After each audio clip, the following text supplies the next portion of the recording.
The birth of Judaism occurred in Judea. That's where it occurred. And they're supposed to give that, pretend it's the West Bank of Jordan, and give it to the Palestinians who came up with that name. These are Arabs who lived in Jordan, who came up with the name Palestinians in 1965 after Arafat thought it would be a great idea to give it a big biblical connotation. You won't find these Palestinians anywhere in anybody's Bible because they didn't exist. There is no West Bank. West Bank of what? West Bank of Jordan. In 1948, when war broke out, when the British divided up, with the support of the United Nations, the Middle East, before that the Ottomans divided it up. Anyway, it created this very small area for the Jews. And much of what you see in the Middle East was created either by the Ottoman Empire or the British. There was no Saudi Arabia 500 years ago, 200 years ago. None. There was no Kuwait. There was no king of Jordan. These are all make-believe. There was no UAE. There was no Qatar and Bahrain. The British wanted to get the hell out of there, so they give them to these fiefdoms and to these various Arab groups or Arab ethnicities, Bedouins, most of which have nothing in common other than their faith, and even on that they fight and kill with each other.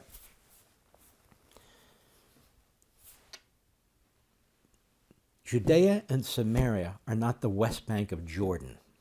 I'll put it this way, they're the East Bank of Israel.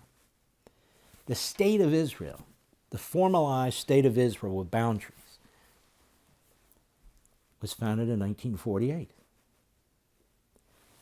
The territory even beyond the current state of Israel was always, or at least at the very beginning of human settlement of that area, Jewish. How many Jews are in these Arab countries? Almost none. How many Christians are in most of these Arab countries? And yet, this is the birthplace of Christianity, and Jesus as well. Almost none. So the Arabs and the Muslims claim it's all theirs.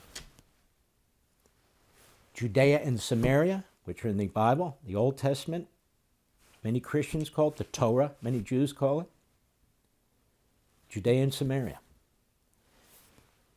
The West Bank. So he asks her, you know, you've got these two right-wing members, or one no longer, of the Netanyahu government. They talk about the biblical rights to the West Bank. They talk about the biblical right to Judea and Samaria. Folks, this is the heart of Judaism. Judea and Samaria, and of course now Jerusalem. The birth of Judaism occurred in Judea. That's where it occurred. And they're supposed to give that, pretend it's the West Bank of Jordan, and give it to the Palestinians who came up with that name. These are Arabs who lived in Jordan, who came up with the name Palestinians in 1965 after Arafat thought it would be a great idea to give it a big biblical connotation. You won't find these Palestinians anywhere in anybody's Bible because they didn't exist.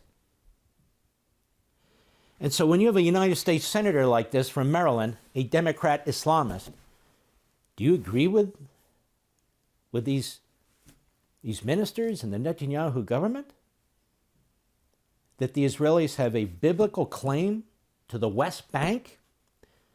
The way he asks the question demonstrates the hostility he has to the state of Israel and the Jewish people.